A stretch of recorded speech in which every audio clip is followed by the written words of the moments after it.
امی کو بل بھرنے کے بعد مہینے کے آخر میں تنگی ہو گئی تو میری ہی جیب پر بھار پڑے گا کہ ہم دونوں ہی یعنی ابو اور میں ملازمت پیشہ ہیں، تجارت پیشہ نہیں۔ ٹھیک ہے، اچھا کماتے ہیں لیکن بل بھرنے کے لیے نہیں۔ میں جلد پہنچ جاؤں گا انشاءاللہ۔ اوکے، خدا حافظ۔ دونوں وقت ملتے ہی آسمان بادلوں سے ڈھک گیا اور رات وقت سے پہلے ہی ہو گئی۔ اسی وقت کال بیل بجی۔ اس نے بستر پر لیٹے لیٹے ہی برا منہ بنا کر اس طرف دیکھا جہاں سے آوازیں جریں سنائی دی تھی، پھر بستر پر اوندھا ہو گیا۔ ایک تو ان گھنٹیوں نے تنگ کر دیا ہے، اطلاعی گھنٹی، فون کی گھنٹی، اکثر غلط بٹن دب جانے پر کوکنگ رینج کی گھنٹی، برابر والے سلطان صاحب کے بچے کی ٹرائی سائیکل کی گھنٹی، دودھ والے کی سائیکل کی گھنٹی، اخبار والے کی سائیکل کی گھنٹی جو وہ بلاک شروع ہونے سے پہلے ہی بجانا شروع کر دیتا تھا، گویا اخبار نہ لا رہا ہو، ایمبولنس لا رہا ہو۔ اکرم کہا کرتا تھا، یار تم میں مضمون نگاری کے زبردست جوہر ہیں، سوچ رہا ہوں لکھی ڈالوں ایک مضمون، باعنوان گھنٹی بلکہ خطرے کی گھنٹی۔ کال بیل مسلسل چیخ رہی تھی، وہ پیچو تاب کھا رہا تھا۔ در حقیقت وہ بے حد تھکا ہوا تھا۔ اس وقت کسی کی بھی شکل دیکھنے کو دل نہیں چاہ رہا تھا۔ جز وقتی ملازم کام نپٹا کر جا چکا تھا، لیکن کال بیل کی آواز اس کے اعصاب ہلا رہی تھی۔ وہ جھلا کر آخر کار اٹھ ہی گیا کہ کبوتر کی آنکھیں بند کرنے سے بلی نہیں بھاگے گی۔ اس نے راہداری کی چٹخنی گرائی، پوری سرخ بجری کی روش پار کی، فاصلہ سمٹتا گیا، غصہ بڑھتا گیا۔ اس نے بڑے شور کے ساتھ گیٹ کھولا تھا اور اس سے کہیں زیادہ بری طرح بدحواس ہو کر پیچھے ہٹا تھا، اور وہ تیزی سے اندر گھس آئی تھی اور بڑی عجلت کے انداز میں گیٹ بند کیا تھا۔ محترمہ دیکھے بھئی، میں ایک شریف و معزز آدمی ہوں، جو تھوڑی بہت کسر رات باقی رہ گئی تھی وہ اب پوری نہ کریں۔ عجیب خدائی آفت ہیں آپ، اور یہ ہاسپٹل والوں کی آنکھوں میں مرچیں بھر کر آئی ہیں آپ، اور یہ میرے گھر کا پتہ۔ قریشی صاحب، آپ کو اس عورت کا واسطہ جس کی عزت و حرمت آپ کو اپنی جان سے زیادہ عزیز ہو سکتی ہے۔ وہ پھوٹ پھوٹ کر رو پڑی۔ میری بات تو سن لیں۔ ارے آپ تو میرے نام سے بھی واقف لگتی ہیں۔ اتنے پراسر انداز میں کہی گئی بات نے اس پر گہرا نقش چھوڑا تھا۔ ایسا کیجئے، اندر آ کر مجھے حقیقت سے مطلع کیجئے، جو کچھ ہو سکتا ہے کروں گا۔ آپ نے واسطہ ہی ایسا دیا ہے۔ وہ گیٹ بند کر کے اسے ہال میں لے آیا۔ پہلے تو یہ بتائیے کہ میں گھر سے بھاگی ہوئی لڑکی ہوں، اور یقیناً ہاسپٹل سے بھی بھاگ کر آئی ہیں، کیونکہ کل تک تو آپ ڈسچارج نہیں ہو سکتی تھی، کیوں؟ جی، اس نے چادر کے پلو سے آنکھیں رگڑتے ہوئے سادگی سے اعتراف کیا۔ بھاگنے کی شوقین تو آپ ثابت ہو گئی ہیں۔ دل چاہ رہا ہے آپ سے کہہ دوں یہاں سے بھی بھاگ جائیے۔ اس نے بڑے ڈھب سے اپنی بات کی۔ قریشی صاحب، میں بہت شریف لڑکی ہوں، آپ یقین کیجئے۔ اس کی آواز بھر آ گئی۔ گھر سے بھاگنے والی لڑکیاں شرافت کا اعلیٰ معیار ہوتی ہیں، سنا ہے میں نے بھی، اس نے طنزیہ مسکرا کر کہا۔ گھر سے بھاگنے کی وجہ پوچھ سکتا ہوں؟ وہ اس کی جانب دیکھ کر گویا ہوا تو چند لمحوں تک وہ الجھی، پھر بولی، میرے گھر والے میری مرضی کے خلاف شادی کر رہے تھے۔ آپ کی مرضی کس سے تھی؟ میں شادی کرنا نہیں چاہتی تھی، میں انٹر میں پڑھتی ہوں۔ تب جاوید نے اس کی سمت غور سے دیکھا۔ واقعی وہ 17-18 برس کی ناپختہ سی لڑکی تھی۔ دیکھو بی بی، میں تمہاری کسی قسم کی مدد سے قاصر ہوں۔ آپ مجھے آج رات پناہ تو دے سکتے ہیں؟ قطعی نہیں، میری زندگی کے 29 سال کی قیمت ایک رات بہت زیادہ ہے۔ ایک تو کھڑے کھڑے آپ نے 10 ثبوت تو اپنی کم عقلی کے فراہم کر دیے ہیں۔ میں مجبور ہوں، شادی اتنا بڑا مسئلہ تو نہیں کہ انسان اپنی عزت داؤ پر لگا دے۔ آپ ہزار طریقوں سے اپنے گھر والوں تک اپنے خیالات پہنچا سکتی تھیں۔ وہ پتھر لہجے میں بولا، میں شاید آپ کو سمجھا نہ پاؤں، میں تو گھر سے اس لیے نکلی تھی کہ کسی گاڑی کے نیچے آ کر اپنی جان دے دوں گی۔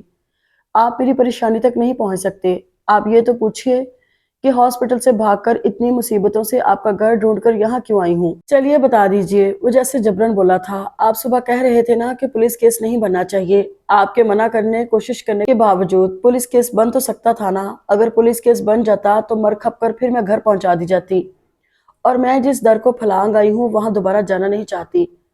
جس وقت آپ ڈاکٹر سے باتیں کر رہے تھے اس وقت میں جاگ رہی تھی۔ جو ایڈریس آپ لکھ کر گئے تھے وہ میں نے نوٹ کر لیا تھا۔ میرا اس دنیا میں کوئی نہیں ہے۔ وہ پھر پھوٹ پھوٹ کر رو دی۔ محترمہ، آپ کا کوئی نہیں ہے لیکن میرا ہر کوئی ہے، یعنی ہر قسم کا رشتہ میری ذات سے وابستہ ہے، سوائے بیوی اور اولاد کے۔ میرے خاندان والے حیدرآباد کے دور افتادہ علاقے میں بستے ہیں۔ جس دن سے میری پوسٹنگ کراچی میں ہوئی ہے اس دن سے ٹولے کے ٹولے اس عروس اللباد کو دیکھنے، پکنک منانے یہاں اس گھر میں اترتے ہیں۔ ہو سکتا ہے اس وقت بھی کسی چچا، تایا، ماموں کی فیملی یہاں کا قصد کر رہی ہو۔ میری عزت کا سوال ہے، ورنہ اتنا بے رحم نہیں ہوں، لہٰذا مہربانی میں جانتی ہوں اس دنیا میں سوائے ماں باپ کے کوئی کسی کے لیے مشکل نہیں اٹھا سکتا۔ میں اب بھی انمول ہوں، مجھے بن مول بننے سے بچا لیجئے، باہر اندھیرا بہت ہے۔ یہ تو آپ کو گھر سے بھاگتے وقت سوچنا چاہیے تھا۔ اس کا انداز بدستور ظالمانہ تھا۔ امتحان تقدیر میں ہو تو بہرحال جو بھی حالات تھے، جو کچھ تھا، مجھے اب آپ سے ہمدردی ہے۔ مجھے افسوس ہے کہ میں آپ کے کسی کام نہ آ سکوں گا۔ آپ کی ذات سے اتنے رشتے وابستہ ہیں، ان رشتوں میں خواتین بھی ہوں گی جن کا آپ احترام کرتے ہوں گے، لیکن وہ میری طرح سوتیلے رشتے کی ڈسی ہوئی نہ ہوں گی۔ مجھے ذرا انہی میں سے ایک تصور کر کے میرے سر پر چادر ٹھہرا دیجئے۔ وہ ہچکیاں لے کر رو رہی تھی۔ کل تک میرے ذہن میں ایک ہی بات تھی، موت اور صرف موت، لیکن اس نئی صبح نے مجھے نئے حوصلے دیے ہیں۔ جب میں نے آزادی کی خوشبو پائی تو مجھے محسوس ہوا کہ میں اگر حوصلہ کروں تو جینے کے انداز سیکھ سکتی ہوں۔ لیکن پولیس والی بات نے مجھے ہراساں کر دیا۔ صبح تک بات چھپی ہوئی تھی، لیکن شام کو بڑے ڈاکٹر صاحب بہت غصے ہو رہے تھے اور اسے قانون شکنی گردان رہے تھے۔ اس لیے میں بہت شریف لڑکی ہوں، میں تھانے میں بیٹھ کر سوالات کے جواب نہیں دے سکتی۔ مجھے ہر شخص کی صورت سے خوف آتا ہے، لیکن مجھے تعریف سے خوشی نہیں ہوتی، میرا ذہن ہمیشہ دل پر غالب رہتا ہے۔ وہ خشک لہجے میں گویا ہوا، میں آپ کے پاؤں پڑتی ہوں، باہر بہت بھیڑیے ہوں گے۔ کیا ایک انسان کسی کی عزت کی خاطر اپنا تھوڑا سا آرام قربان نہیں کر سکتا؟ قریشی صاحب، بدترین قسمت منچاہی نہیں ہوتی، لیکن جھیلنا پڑتی ہے۔ شکر کیجئے کہ آپ کے ہاں کی خواتین، جن میں آپ کی بہنیں، خاموش ہو جاؤ خدا کے لیے۔ اس کی پیشانی پر پسینہ پھوٹ نکلا۔ اس کے کانوں میں اس لڑکی کی سسکیاں چنگاریاں بن کر داخل ہونے لگیں۔ اسے اپنی خود غرضی پر ٹوٹ کر ندامت ہوئی۔ دیکھو، پولیس یہاں بھی آ سکتی ہے، اس لیے کہ میرا ایڈریس ہاسپٹل میں موجود ہے، اور ہاسپٹل میں تمہیں میں نے داخل کرایا تھا۔ اس کوٹھی کے بائیں جانب سرونٹ کوارٹر ہے، اس کا دروازہ باہر بھی کھلتا ہے، بے آباد ہے۔ تم وہاں ٹھہرو، 1 منٹ یہاں رکو، میں وہاں لائٹ وغیرہ کا انتظام دیکھ کر آتا ہوں۔ وہ باہر نکل گیا۔ اجاڑ اور دھول مٹی میں اٹے ہوئے سرونٹ کوارٹر کو دیکھ کر اس نے ناک پر رومال رکھ لیا۔ باتھ روم اور برآمدے میں بلب موجود تھے، نل میں پانی بھی آ رہا تھا۔ ایک پلنگ دیوار کے ساتھ لگا ہوا تھا۔ اس نے بچھا کر ہاتھ مار مار کر اس کی مٹی جھاڑی، پھر باہر آیا اور ایک چادر، دری اور تکیہ لا کر پلنگ پر رکھا۔ اپنے کمرے سے چھوٹا کولر اور ایک گلاس بھی لا کر رکھا، پھر واپس اس کے پاس آیا۔ آؤ میرے ساتھ، کہہ کر آگے آگے ہو لیا۔ دیکھو، یہاں سو جاؤ، جب تک میں آواز نہ دوں دروازہ مت کھولنا، اور نہ کوئی آواز سن کر باہر آنا، ٹھیک؟ وہ کوارٹر سے باہر نکل آیا، پھر ایک دم خیال آیا، کھانا کھانا چاہو تو خود ہی تکلیف کر لو، بہت کچھ ہے گھر میں۔ اس ہمدردانہ انداز پر لڑکی کا دل بھر آیا۔ وہ خود پر قابو پاتی ہوئی بولی، شکریہ، مجھے بھوک نہیں ہے۔ سوچ لو، ابھی طویل رات پڑی ہے۔ جی شکریہ۔ وہ اسی طرح پیٹھ موڑ کر گویا ہوئی۔ وہ اپنے بیڈ روم میں چلا آیا، مسلسل سوچوں کے نرغے میں تھا۔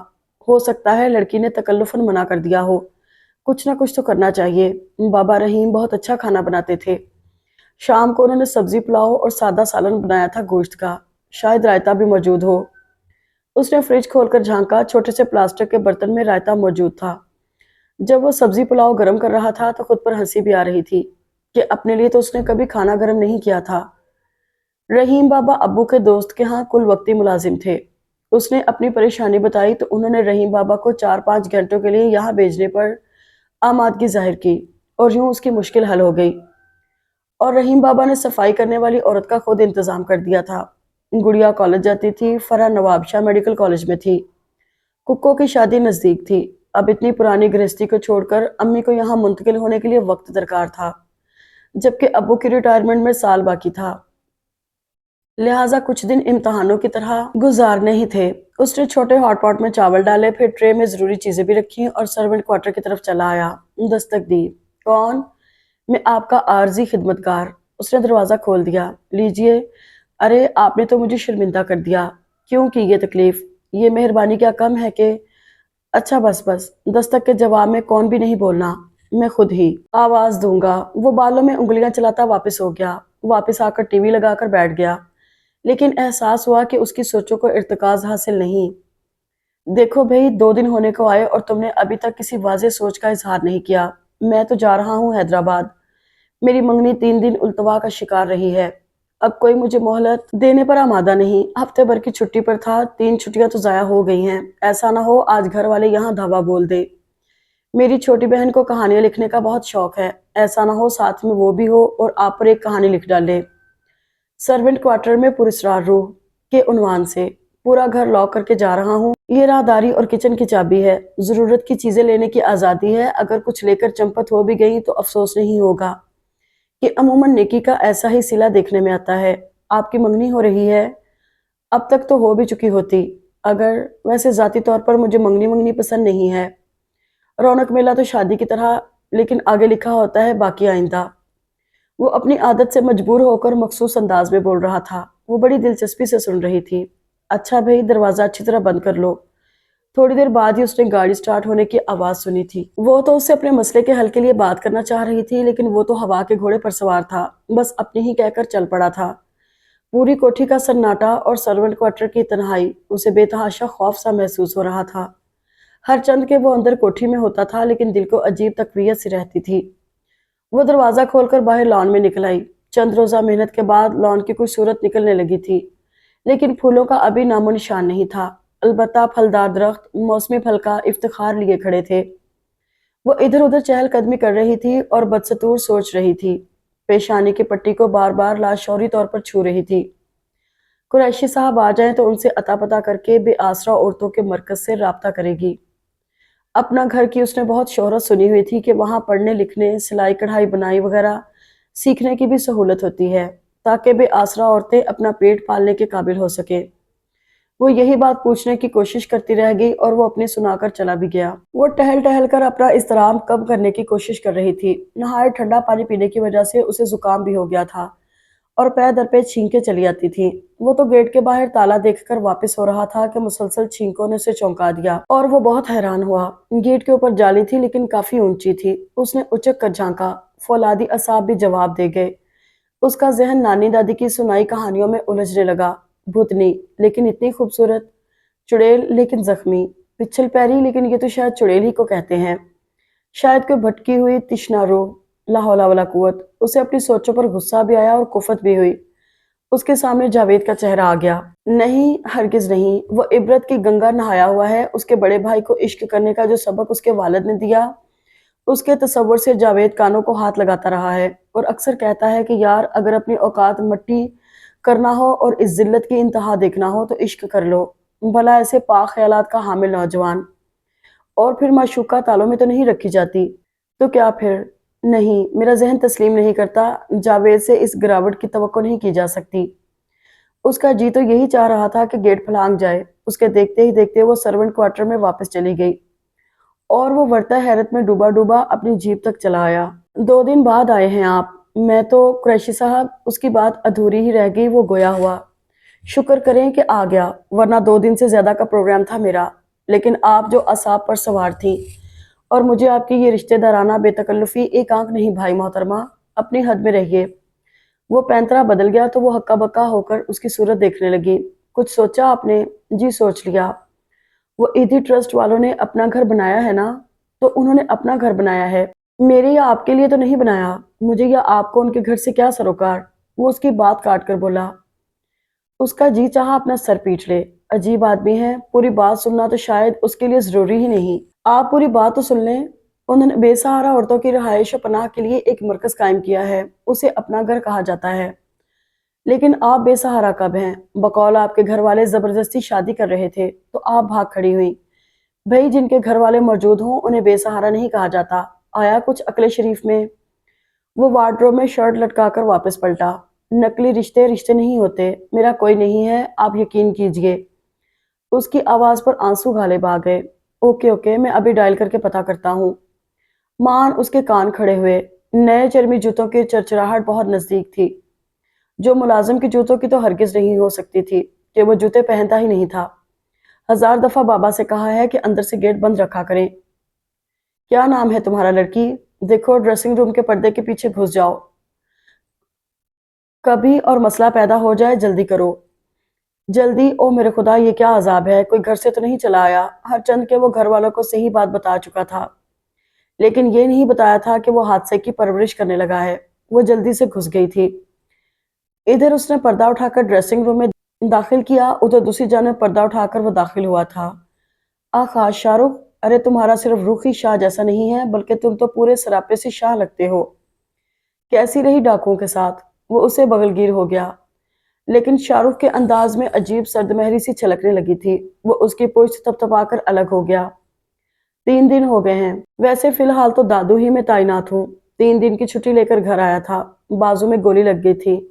گھر پر ذرا آرام مل جاتا ہے۔ اس نے مجروح بازو کی جانب اشارہ کیا۔ اوہ زیادہ تو نہیں بس پار ہو گئی تھی۔ اس نے لاپرواہی سے کہا۔ پھر تو بہت اکڑاؤ ہوا ہوگا۔ جاوید متفکر سا نظر آنے لگا۔ چھوڑو اس قصے کو اور سناؤ، عیش ہو رہے ہیں؟ وہ اخلاقی سطح سے گرا ہوا شخص نہیں تھا، لیکن لاشعوری طور پر ہی اس کا لہجہ طنزیہ ہو گیا، جو جاوید نے قطعی محسوس نہیں کیا۔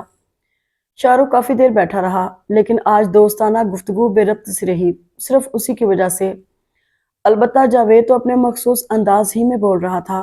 اس دوران اس نے اپنی منگنی کے یادگار واقعات بھی سنا ڈالے، جو شاہ رخ کی توجہ اور دلچسپی سے محروم رہے۔ وہ چائے پیتے ہی اٹھ کھڑا ہوا۔ اچھا یار زندہ صحبت باقی۔ ہاں یار، زندہ رہنے کی دعائیں ضرور دو کہ ان کا خیال آتا ہے۔ ہمارے بغیر کیسے کٹے گی؟ ورنہ ذاتی طور پر مجھے تو زندہ رہنا پسند نہیں۔ اس کے مخصوص انداز پر شاہ رخ کے لبوں پر بے ساختہ مسکراہٹ در آئی، لیکن جلد ہی غائب بھی ہو گئی۔ اس کی گاڑی گیٹ سے باہر تھی، جس پر جاوید کو تعجب بھی ہوا تھا کہ وہ تو گاڑی پورچ تک لاتا ہے اگر پورچ فری ہو۔ اسے رخصت کرتے ہی جاوید نے تیزی سے گیٹ بند کیا اور اپنے کمرے میں چلا آیا۔ وہ پسینے سے شرابور، کپڑے پنکھے تلے کھڑی ہو کر سکھا رہی تھی۔ اسے دیکھ کر اپنے بے تکلفانہ انداز پر خود ہی شرمندہ ہو گئی اور ڈری ڈری سی دیوار سے لگ کر کھڑی ہو گئی۔ ارے لڑکی، یوں سمجھو آج تو تم نے میرا مطلب ہے میری ناک کی کٹوا دی تھی۔ اگر وہ تمہیں دیکھ لیتا تو میرے بارے میں کیا امپریشن لیتا؟ اگر میں اسے از خود سچ بتا دیتا تو سوچ لو تمہارا کیا حشر ہوتا۔ ہزار وہ میرا جگری یار ہے، لیکن ایک ذمہ دار پولیس آفیسر ہے، حلال رزق سے پلا ہوا جوان۔ میں اسے ہیرا پھیری کی باتیں نہ کر سکتا ہوں، نہ اسے اکسا سکتا ہوں۔ اب جلدی کرو اور اپنی منزل کی طرف روانہ ہو جاؤ۔ بابا کو میں 2 گھنٹے میں فارغ کر دیتا ہوں، جس کی وجہ سے مجھے بے حد پریشانی اٹھانی پڑتی ہے۔ میں تا حیات آپ کی ممنون احسان رہوں گی۔ رہ لینا، لیکن فی الوقت جلدی کرو۔ اگر تم نے میرے گھر کی معزز خواتین کا واسطہ نہ دیا ہوتا تو میں شاید کبھی رسک نہ لیتا۔ کوارٹر میں جا کر میرا انتظار کرو، میں ابھی فون کر کے معلوم کرتا ہوں۔ کیا کہہ رہی تھی تم؟ وہ کس کا گھر؟ اسے بھولنے کی بری عادت تھی۔ جی اپنا گھر، وہ جاتے جاتے پلٹ کر بولی۔ اچھا اوکے۔ وہ ٹیلی فون کی طرف بڑھ گیا۔ بات یہ ہے کہ میں شام کو فری نہیں ہوں۔ ٹھیک ہے، شام کو اکثریت فری ہوتی ہے، ہم بھی اکثر شام کو فری ہوتے ہیں، لیکن آج نہیں ہے۔ ضد نہ کرو یار، کل تو ویسے بھی میری چھٹی ختم ہو رہی ہے۔ ڈائریکٹر صاحب آج کل کس موڈ میں ہیں؟ اچھا موڈ ہے، واہ۔ غالباً بیگم صاحبہ میکے گئی ہوں گی۔ ہاں، میرا اعتبار کرو یار، میں شام کو فارغ نہیں ہوں۔ اچھا ایسا کرنا، تم بھی میرے بچے کی سالگرہ میں نہ آنا، ٹھیک؟ نہیں ہے تو کیا ہوں گے نہیں، گمان اچھے کرو، کوئی گھڑی گرفت کی بھی ہوتی ہے۔ ٹھیک ہے، لیکن لیٹ تو واقعی ہو جاؤں گا۔ اچھا خدا حافظ۔ اس کے کولیگ موسیٰ کا فون تھا، کہہ رہا تھا اس کے بچے کی پہلی سالگرہ ہے اور اس کی بیوی نے خاص تاکید کی ہے کہ جاوید بھائی کو ہر صورت میں آنا ہوگا۔ واہ صاحب، کیا زورا زوری ہے۔ نامعلوم مجھ پر خواتین اس قدر مہربان کیوں ہونے لگتی ہیں، بلکہ بعض تو قربان ہونے کو بھی تیار رہتی ہیں۔ اب میرے گھر ہی کی خواتین کیا ناز اٹھاتی ہیں، میری بہنیں، امی اور تو اور بھابی جان، جن کا مکمل بائیکاٹ کیا ہوا ہے خاندان بھر نے۔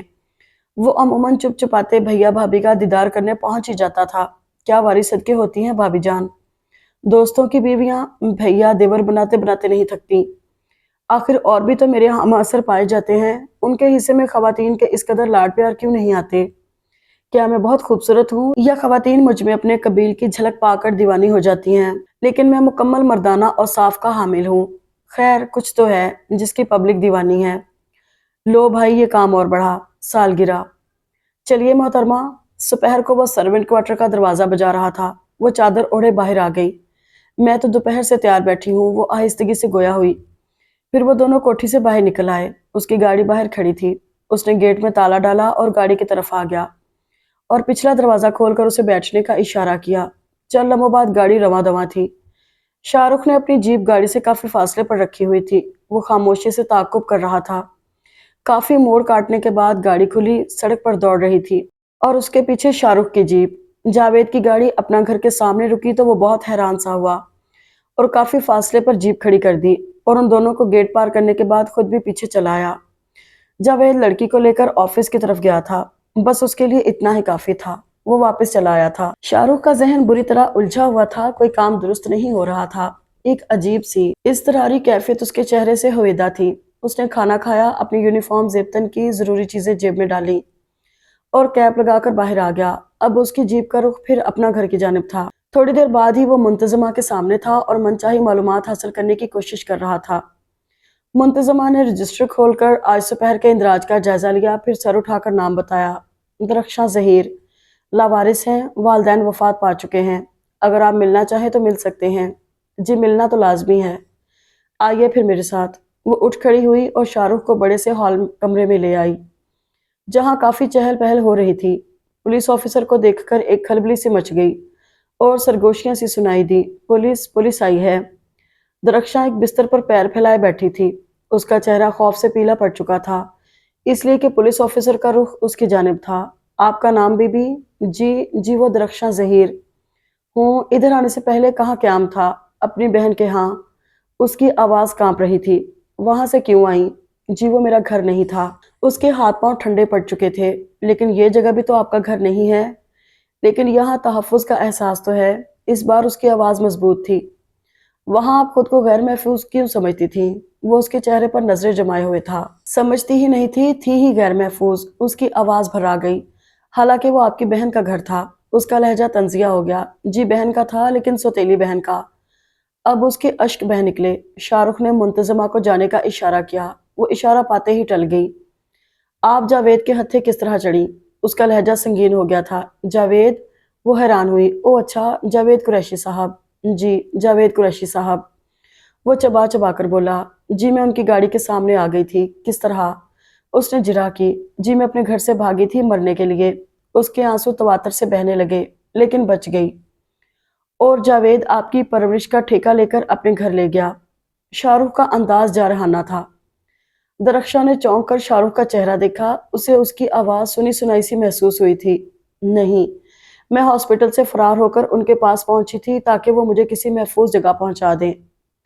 اچھا یہ بتائیں، آپ گھر سے بھاگیں؟ کیا بھاگنے سے مسائل حل ہو جاتے ہیں؟ درخشاں گہری سوچ میں ڈوب گئی، پھر نظریں جھکائے جھکائے بولی۔ آفیسر، آپ نے سنا ہوگا کہ عورتیں اپنی عزت بچانے کے لیے کنویں میں چھلانگ لگا دیتی ہیں۔ اگر میرے گھر میں بھی کنواں ہوتا یا نزدیک ہی کہیں ہوتا تو میں بھاگنے کے بجائے کنویں میں چھلانگ لگا دیتی۔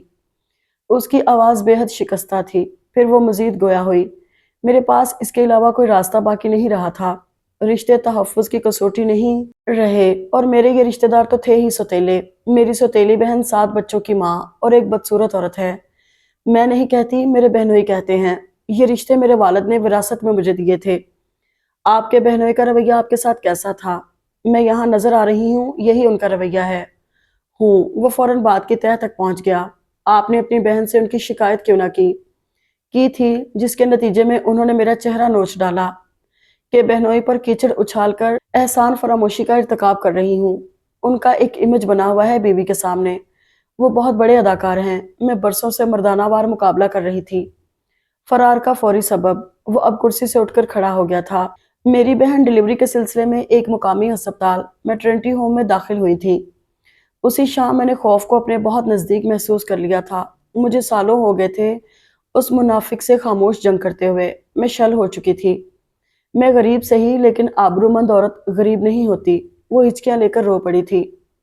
مجھے حیرانی ہے، ایک طرف وہ مرد ہے جو میرا محرم ہے اور لٹیرا ہے، رشتوں پر کند چھری چلانے کو تیار، بے ضمیر اور حیوان، اور ایک طرف جاوید قریشی صاحب، ایک دم اجنبی اور ناواقف۔ محترم آفیسر، انسان اپنی نظر سے پہچانا جاتا ہے۔ وہ ماں خوش نصیب ہے جسے جاوید صاحب جیسا بیٹا نصیب ہوا۔ ان کی صاف نظر ان کے کردار کا اجالا ہے۔ آپ یقین کریں، جاوید صاحب اس قدر باکردار انسان ہے کہ میں بیان کرنے سے قاصر ہوں، اور اپنی بہنوں کے بھائی ہونے کا احساس انہیں اس قدر ہے کہ وہ اپنی بہنوں کے واسطے پر اپنے آپ کو داؤ پر لگانے کو تیار ہو جاتے ہیں۔ کس قدر خوش نصیب ہیں ان کی بہنیں۔ میں تاحیات ان کی احسان مند رہوں گی، ورنہ کیا معلوم بھٹک کر کہاں پہنچ جاتی۔ مجھے گھر سے باہر نکلنے کی اجازت نہ تھی۔ بمشکل مقامی کالج سے انٹر کیا، پیدل کا راستہ تھا۔ مجھے کسی جگہ کا راستہ بھی معلوم نہیں تھا، ورنہ شاید۔ اس نے ناک پونچھی۔ میرا بس چلے تو میں اس عظیم بھائی اور شفاف نظر انسان کے پاؤں چھو کر زندگی گزار دوں، ورنہ کون شریف انسان یہ خطرہ مول لیتا ہے۔ میری دعا ہے وہ ہمیشہ سکھی رہیں۔ شاہ رخ کی پیشانی پر موتی چمکنے لگے تھے۔ حد کرتے ہیں چھوٹے بھائی آپ۔ کیا شاہ رخ بھائی صحرا باندھنے کے اسپیشلسٹ ہیں؟ گڑیا کا پارا چڑھ گیا تھا، دیر ہوئی جا رہی تھی، ابو کی پنکچوالٹی وقت کی پابندی پر ہور فا رہا تھا، اس کا اپنا بھی میک اپ بھاگ دوڑ میں تباہ ہو رہا تھا، باپ کی جلدی کرو کی آواز نے اس کے موڈ کا ستیہ ناش کر دیا تھا۔ امی ابو کو سمجھانے میں لگی ہوئی تھی کہ دوستی و عین وفا بھی کسی چڑیا کا نام ہے کہ نہیں۔ ابھی فرح کا میک اپ مکمل نہیں ہوا تھا، وہ اس دیر سے بے پرواہ اطمینان سے اپنا کام کر رہی تھی۔ گڑیا کو ہمیشہ ہر کام کی جلدی رہتی تھی، اس وقت بھی وہ دلہا کے ساتھ ساتھ تیار ہو چکی تھی۔ شاہ رخ بھائی صحرا نہیں باندھیں گے، وہ جل کر بولی۔ ارے باندھوں گا تو میں ہی، تم فکر نہ کرو۔ وہ عجلت کے انداز میں گویا ہوا۔ بات تو پوری سن لیا کریں چھوٹے بھائی، میں کہہ رہی ہوں شاہ رخ بھائی آپ کے صحرا نہیں باندھیں گے۔ صحرا بہنوئی باندھتا ہے، کیوں امی؟ وہ اپنی مصروف ماں کی طرف متوجہ ہوئی۔ ارے تو کہاں سے لاؤں ریڈی میڈ بہنوئی؟ وہ شرارت سے اسے دیکھ کر بولا۔ گڑیا نے منہ پھلا لیا۔ رشتے کے بہنوئی کیا کم ہے؟ وہ بسوری، لیکن ایک دم کھل اٹھی تھی۔ آ گئے وی آئی پی، سادہ کپڑوں میں پولیس آئی ہے۔ وہ چہک اٹھی، سرمئی شلوار سوٹ اور سیاہ پشاوری چرچراتی چپل میں۔ شاہ رخ مسکراتا ہوا آ رہا تھا۔ ہائے، خاندان کی عمر رسیدہ خواتین بوکھلا کر گڑیا کی شکل دیکھنے لگی۔ السلام علیکم شاہ رخ بھائی، ارے آنٹی بھی ہیں، السلام علیکم۔ اور یہ دیکھ لیا چھوٹے بھائی، بلکہ دیکھ لی دوستی اور آئین وفا کی چڑیا۔ آپ تو ان کے بغیر صحرا نہیں بندھوا رہے تھے، اور یہ ہے کہ اس نے بھائی کو چڑھایا۔ جاوید تو جیسے پتھر کا ہو گیا تھا، اسے یقین نہیں آ رہا تھا کہ گلابی ساڑی جس کے بارڈر پر سیاہ کٹ ورک کا کام بنا ہوا تھا، میں ملبوس ہو بہو وہی جس کی پریشانی اور عزت کی خاطر اس نے دوست کے سامنے تذکرہ تک نہیں کیا تھا، اور وہ اسی دوست کے ہمراہ اعتماد کے رشتے میں بندھ کر بھروسے سے مسکرا رہی ہے۔ اس نے شاہ رخ کی طرف دیکھا۔ شاہ رخ کو عزیز جان دوست کی حالت پر ترس آ گیا۔ وہ اس سے بغلگیر ہو کر ابلتا ہوا کہا نہ روک سکا۔ میرے یار، پریشان مت ہو، سب بتاتا ہوں، بلکہ دلہن کے گھر تک یہی باتیں ہوں گی، سب سمجھ میں آ جائے گا۔ درخشاں تو ساس کے ساتھ ایک الگ گاڑی میں بیٹھ گئی اور شاہ رخ جاوید کے ساتھ۔ گاڑی شاہ رخ ڈرائیو کر رہا تھا اور حیران پریشان سے جاوید کو بتا رہا تھا کہ اس نے کب اس کے ہاں اس لڑکی کو دیکھا، ویران گھر میں مقید لڑکی کو دیکھ کر کس طرح شک و شبے میں مبتلا ہوا۔ جاوید، میں نے تمہارے کردار پر شک کیا، تمہارے بارے میں بہت غلط سوچا، اور جب حقیقت منکشف ہوئی تو میں نے خود میں تمہارا سامنا کرنے کی ہمت نہ پائی۔ مجھے اپنی سوچوں پر ندامت ہوئی، میں نے برسوں کے سنگی کے بارے میں اپنی سوچوں کو آلودہ کیا تھا، ایک چبھن سی تھی دل میں، سو اس کا مداوع میں نے یہ کیا۔ میں ان کے بہن بہنوئی سے بھی ملا تھا، کتنے ظالم ہوتے ہیں لوگ، آئینوں پر سنگ باری کرتے ہیں۔ درخشاں بہت اچھی لڑکی ہے، میں نے اسے تحفظ یا پناہ نہیں دی، بلکہ اپنے ضمیر کے اس چبھن کا علاج کیا ہے جو اتنے عظیم دوست پر شک کر کے حاصل کی تھی، اپنے ضمیر کے شرمندہ اور لرزاں وجود کو پناہ دی ہے۔ وہ تو کہہ رہی تھی کہ ان کی شادی۔ جاوید ہکلایا، جانے بھی دو یار، بلکہ معاف کر دو کہ اصل بات یہی تھی اور کچھ نہیں۔ اگر آپ کو یہ ناول پسند آیا ہو تو کمنٹ باکس میں ضرور بتائیے گا، اور چینل کو سبسکرائب اور لائک ضرور کیجیے گا۔